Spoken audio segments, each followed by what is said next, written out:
Bonjour et bienvenue. Alors aujourd'hui, on va se plonger dans un livre que je trouve vraiment fascinant. C'est Cabinet de curiosité sociale de Gérald Bronner. Le concept est juste génial. Il part de questions qui ont l'air de rien du genre « Pourquoi les photos de vacances de nos amis nous dépriment ?»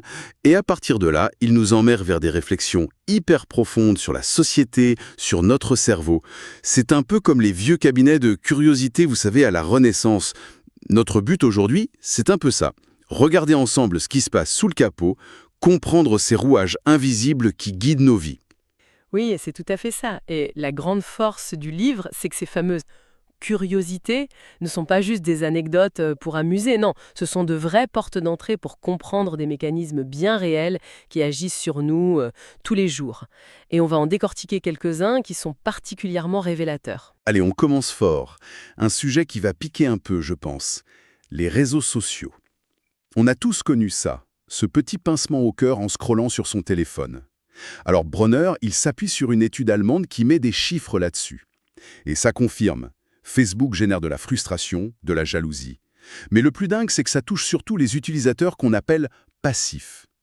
Oui, ceux qui regardent la vie des autres mais qui ne postent rien. Exactement. Et la cause numéro 1 de frustration, la cerise sur le gâteau de la déprime, c'est quoi? Ce sont les photos de vacances des amis.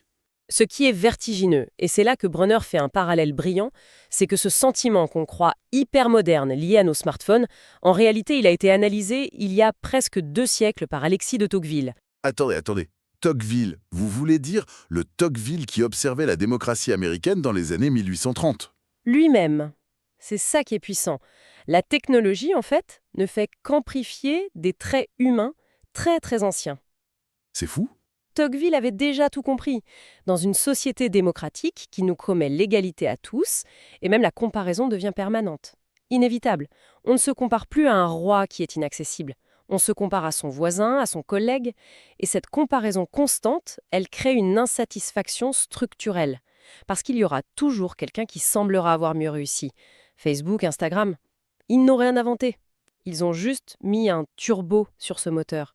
Ils ont créé une vitrine mondiale de la vie idéalisée des autres. Une vitrine où tout le monde expose ses trophées. Alors face à ça, la solution que propose Bronner est d'un cynisme délicieux. Il écrit, en plaisantant à moitié, que pour être plus heureux, il suffirait de choisir des amis moins bien lotis que nous.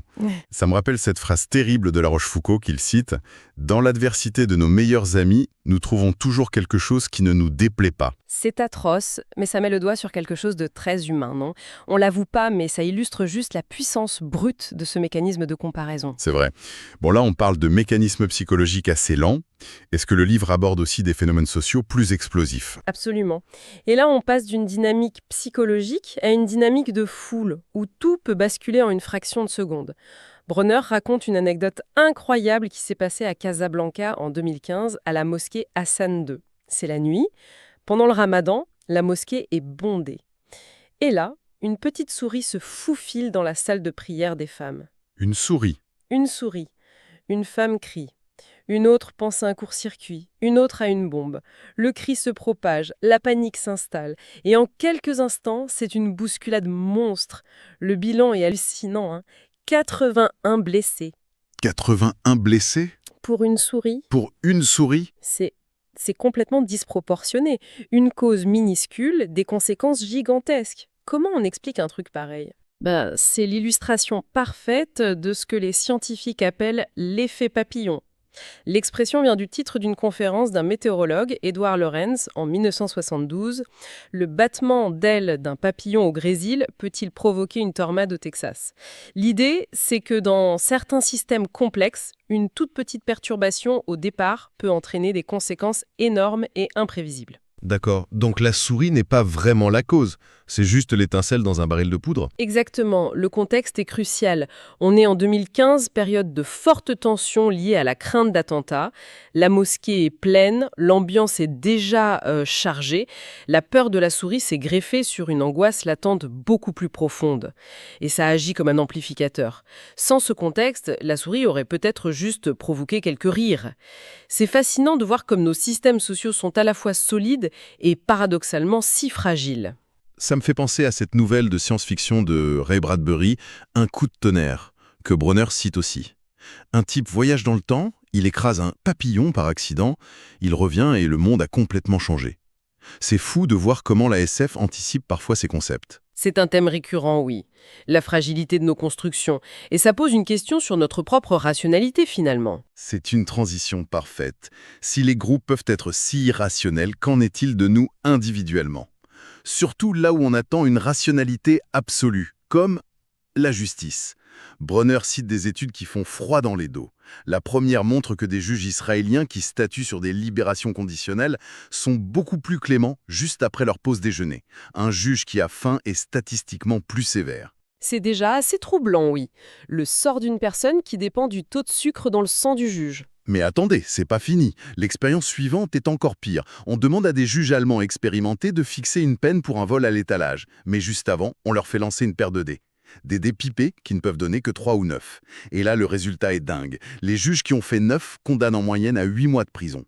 Ceux qui ont fait 3, Ne condamne qu'à 5 mois? voilà, 5 mois. Mais comment c'est possible? On parle de juges professionnels. Un chiffre sorti d'un dé qui n'a aucun rapport peut avoir un tel impact. C'est ce qu'on appelle, en psychologie cognitive, le biais d'ancrage. Expliquez-moi ça. En fait, ce n'est pas que la justice est irrationnelle, mais elle est rendue par des humains. Et les humains ne sont pas des ordinateurs. Le biais d'ancrage, c'est quand notre cerveau s'accroche à la première information qu'il reçoit pour prendre une décision, même si cette information est absurde. Le chiffre 3 ou 9 a servi de point d'ancrage inconscient. Le juge a ensuite ajusté sa peine à partir de là. C'est un raccourci mental et c'est très difficile à contrer parce qu'on n'a pas conscience qu'il est à l'œuvre. Et si un simple chiffre peut faire ça, j'ose à peine imaginer l'impact d'une campagne médiatique sur une affaire ou de la pression de l'opinion. C'est précisément la conclusion de Brunner. Et il propose une piste, intégrer l'étude des sciences cognitives, des biais du raisonnement, dans la formation des magistrats. Pas pour en faire des robots, mais pour qu'ils soient au moins conscients des pièges que leur propre esprit peut leur tendre. C'est fou de voir à quel point nos cerveaux sont piratables. Et ça me fait penser, qu'est-ce que ça donne quand on applique ça à l'échelle d'un pays, en politique par exemple? Eh bien, on retrouve des mécanismes tout aussi contre-intuitifs. Prenez la langue de bois. On pense que c'est juste de l'hypocrisie, une volonté de mentir. L'analyse de Brunner est plus subtile. Pour lui, c'est d'abord une stratégie de survie. De survie? Contre quoi? Contre ce qu'il appelle la société du commentaire. Aujourd'hui, avec les chaînes d'infos en continu, les réseaux sociaux, la moindre phrase d'un politique est disséquée, moquée, détournée. Le risque de dérapage est permanent. Du coup, il en propose une définition presque mathématique. La langue de bois, c'est un rapport entre le contenu d'un discours et son exposition médiatique. Quand on est au pouvoir, on a une exposition maximale. Le but, c'est donc de minimiser le risque. Et pour ça, on dit des choses qui ont le moins de contenu possible. Le discours se vide. C'est mécanique. Je comprends l'idée, mais n'est-ce pas un peu facile? Ça dédouane complètement les politiques de leur responsabilité de parler vrai, non? C'est une excellente objection. Et la réponse, c'est que la responsabilité est partagée. Ce n'est pas une excuse, mais une explication du système dans lequel ils évoluent. D'ailleurs, ce système produit l'effet inverse à l'autre bout du spectre. Les partis d'opposition, surtout les plus radicaux, eux, ils ont très peu d'exposition. Donc pour exister, ils sont obligés d'adopter la stratégie inverse, maximiser le contenu, quitte à être dans la provocation, l'outrance, pour capter un peu de lumière. Le système pousse soit vers le vide, soit vers l'excès. Il n'y a plus beaucoup de place pour la nuance. C'est un cercle vicieux. Un autre biais que Brunner applique à la politique, et qui est fascinant, c'est le biais du survivant. L'idée, c'est qu'on a tendance à ne regarder que ceux qui ont réussi, les survivants, et on oublie tous ceux qui ont échoué en suivant la même voie. L'exemple typique, c'est Steve Jobs ou Bill Gates qui arrêtent leurs études et qui réussissent. On en fait des modèles en oubliant les milliers d'autres qui ont tout perdu. C'est un biais très courant, oui. On tire des leçons générales à partir de cas exceptionnels. Exactement. Et Brunner applique ça à l'élection présidentielle de 2017 en France. Oui, et c'est là que le biais est dangereux. L'analyse de Brunner montre que le risque après l'élection d'Emmanuel Macron, c'était d'attribuer sa victoire uniquement à ses qualités, à son génie stratégique. On se focalise sur le survivant et on oublie la conjonction d'événements absolument improbables, une sorte d'alignement des planètes qui a été nécessaire à son succès. Il a fallu l'affaire Fillon, l'effondrement du candidat de la droite, il a fallu la désignation de Benoît Hamon à la primaire socialiste, ce qui a libéré l'espace au centre. Sans ça, l'histoire aurait été très différente. Le danger, si je comprends bien, c'est pour le dirigeant lui-même.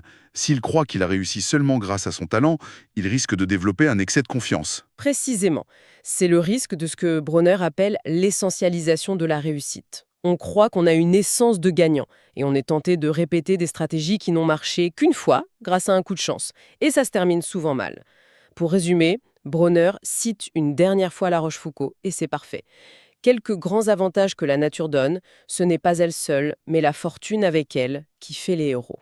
Alors, si on essaie de rassembler les pièces du puzzle, ce voyage nous montre que ce soit notre humeur devant notre téléphone, une panique dans une foule ou le résultat d'une élection, tout est souvent orchestré par des forces invisibles.